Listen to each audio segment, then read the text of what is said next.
आरोही और आहान के साथ रिया को देखकर रूही के दिल में अजीब सी चुभन हुई। उसे अच्छा नहीं लगा कि रिया इस तरह उनके बीच बैठी है। रूही की आंखों में हल्की सी नाराजगी और कसक साफ झलक रही थी। वह लगातार रिया को अजीब अजीब नजरों से देख रही थी, जैसे उसके दिल में कोई अनकही बात दबकर रह गई हो।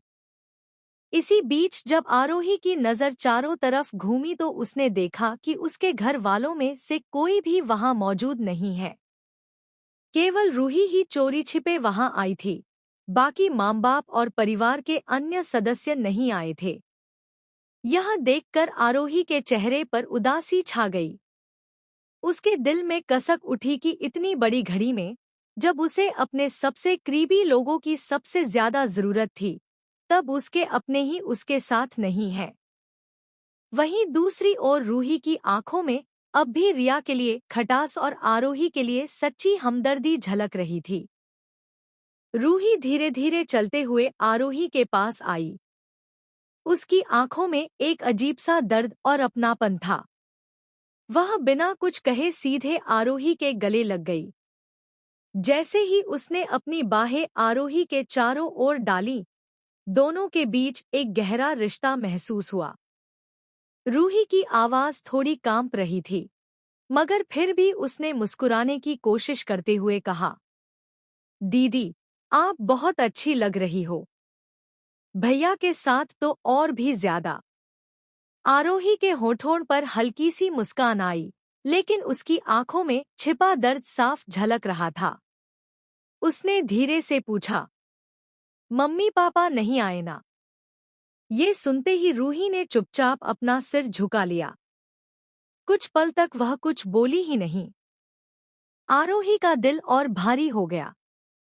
आखिरकार रूही ने धीमी आवाज में कहा, वो दरअसल मम्मी पापा आपसे थोड़ा नाराज हैं दीदी। लेकिन आप टेंशन मत लीजिए।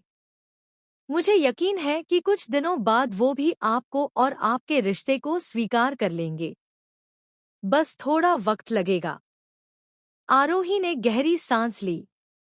उसके मन में हजार बातें उमड़ घुमड़ रही थी, लेकिन इतने लोगों के बीच वह कुछ भी खुलकर नहीं कह पाई। उसकी आंखें भर आईं, मगर उसने मुस्कुराने की कोशिश की। रूही ने उसका हाथ पकड़ा और उसे पास बैठा लिया। दोनों चुपचाप साथ बैठ गए। भीड़ भाड़ और शोर के बीच उस पल में सिर्फ उनके दिलों की धड़कनें एक दूसरे को महसूस हो रही थी। यह बात सबको मालूम हो चुकी थी कि आहान के पापा ने खुद सबको बता दिया था कि शादी जल्दी में करनी पड़ी। वजह ये थी कि आहान ज्यादा धूमधाम और दिखावे वाली शादी पसंद नहीं करता था। उसे बस सादगी से सब कुछ करना अच्छा लगता था। यही वजह रही कि उसकी और आरोही की शादी बड़े ही सादे और सच्चे अंदाज में हुई। लोगों को ये भी साफ दिखाई दे रहा था कि आहान दिल से आरोही से मोहब्बत करता है। ये शादी किसी मजबूरी का नहीं, बल्कि दो दिलों की मोहब्बत का फैसला थी। शादी चाहे कितनी भी सादी रही हो, पर उसमें उनकी खुशियों और मोहब्बत की चमक साफ झलक रही थी। सारे लोग मान तो गए थे, लेकिन कुछ लोग अपने दिल में बातें बनाने लगे। किसी को शादी का सादापन खटका, किसी को जल्दीबाजी। मगर असलियत ये थी कि आहान के सामने कोई भी कुछ कहने की हिम्मत नहीं जुटा पाता था। उसकी शख्सियत इतनी मजबूत और उसका नाम इतना बड़ा था कि लोग उससे टकराकर अपने नुकसान का रिस्क लेना ही नहीं चाहते थे। लफ्जों में कहें तो यह शादी सादगी का पैगाम थी, जहां दिखावे से ज्यादा मोहब्बत ने जगह पाई, और जहां आहान और आरोही की कहानी लोगों की बातों से कहीं ज्यादा दिलों की धड़कनों में लिखी जा चुकी थी। रिसेप्शन की महफिल बड़ी ही सादगी और सुकून के साथ चल रही थी। चारों तरफ रोशनी बिखरी हुई थी। लोग आते, दूल्हा दुल्हन से मिलते, उन्हें दुआएं देते और फिर खाने पीने में मशगूल हो जाते। महफिल में एक सुकून और अपनापन सा महसूस हो रहा था। आरोही और आहान दोनों मुस्कुराहट के साथ सबका स्वागत कर रहे थे। लोग उनके पास आकर सिर्फ बधाइयां ही नहीं, बल्कि मोहब्बत और दुआओं से भी नवाज रहे थे। लेकिन अचानक जैसे ही यश और उसके माँ बाप वहां दाखिल हुए, पूरा माहौल एक पल को बदल गया। आहान की नजर उन पर पड़ी और उसके दिल में जैसे गुस्से की एक लहर उठी। उसकी आंखें सख्त हो गईं, चेहरा तन गया और वो एकदम खामोश हो गया। अंदर ही अंदर उसका दिल कह रहा था, इन लोगों की यहाँ कोई जगह नहीं। फिर भी ये आ गए। इसी पल सबकी नजर रिया पर गई। जाने क्यों, वो हल्की हल्की मुस्कुराने लगी। उसकी मुस्कान साधारण नहीं थी, उसमें जैसे कोई छुपी हुई चाल या कोई गहरा राज था। वो मुस्कान ऐसी थी मानो वो दिल ही दिल में कोई प्लान बना चुकी हो और अब वक्त का इंतजार कर रही हो।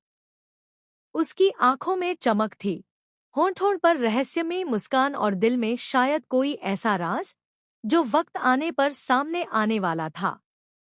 माहौल में तनाव और रहस्य दोनों घुलने लगे। लफ्जों में कहें तो महफिल में रौनक थी, मगर एक लम्हे ने सब बदल दिया। आहान की आंखों में गुस्सा था तो रिया की मुस्कान में एक कहानी छुपी थी, जैसे किस्मत कोई नया मोड़ लेने वाली हो। रिसेप्शन की चहल पहल के बीच अचानक माहौल तब बदल गया जब यश अपने माँ बाप के साथ सीधे आहान और आरोही के पास आ गया। जहाँ एक और लोग प्यार और दुआओं से नवाज रहे थे, वहीं इस अचानक हुई मौजूदगी ने आहान के दिल में बेचैनी और गुस्से की आग भड़का दी। यश मुस्कुराते हुए जैसे ही आगे बढ़ा और हाथ मिलाने की कोशिश करने लगा, आहान की आंखों में तेज आंधी सी उठ खड़ी हुई। उसका चेहरा गुस्से से लाल हो गया, जबड़े भींच गए और आवाज में ऐसा सख्त लहजा भर आया कि पास खड़े लोग भी चौंक गए। आहान ने तीखे शब्दों में कहा, तू यहाँ क्या कर रहा है? निकल यहाँ से। हमेशा की तरह बिना बुलाए मुंह उठाकर चला आता है। मेरी जिंदगी से दूर रहना सीख ले, वरना अंजाम बुरा होगा। उसकी ये बात इतनी कड़क और ठंडी थी कि पल भर के लिए महफिल का सारा शोर खामोश हो गया। यश के चेहरे की मुस्कान एकदम से गायब हो गई, उसके माँ बाप भी सकते में रह गए। वहीं आरोही के दिल की धड़कनें तेज हो गई। वो समझ नहीं पा रही थी कि ये सब अचानक क्यों और कैसे हो गया। पास खड़े मेहमानों के बीच सरगोशियां शुरू हो गईं। आहान इतना गुस्सा क्यों हो गया? क्या यश ने पहले भी कुछ किया है? मगर कोई भी आहान की आंखों में जलती आग देखकर आगे बोलने की हिम्मत नहीं कर पाया। लफ्जों में कहें तो वो लम्हा महफिल का नहीं, बल्कि आहान के गुस्से और यश की बेइज्जती का बन गया। महफिल थी रोशन, सुकून से भरी। हर तरफ खुशबू थी, दुआओं की लड़ी। आहान और आरोही थे मुस्कुराहट में लिपटे, मोहब्बत के आलम में सबके दिलों से जुड़े। मगर उसी पल किस्मत ने करवट बदली। यश आया माँ बाप संग, खामोशी पलट गई। आहान की आंखों में तूफान उमड़ा, चेहरे पर गुस्से का रंग गहरा चढ़ा। लबों से निकला, तू यहाँ क्या कर रहा है? निकल यहाँ से। हमेशा की तरह बिना बुलाए चला आता है। मेरी जिंदगी से दूर रहना सीख ले, वरना अंजाम बुरा होगा। याद रख लेना। एक पल को महफिल ठहर सी गई।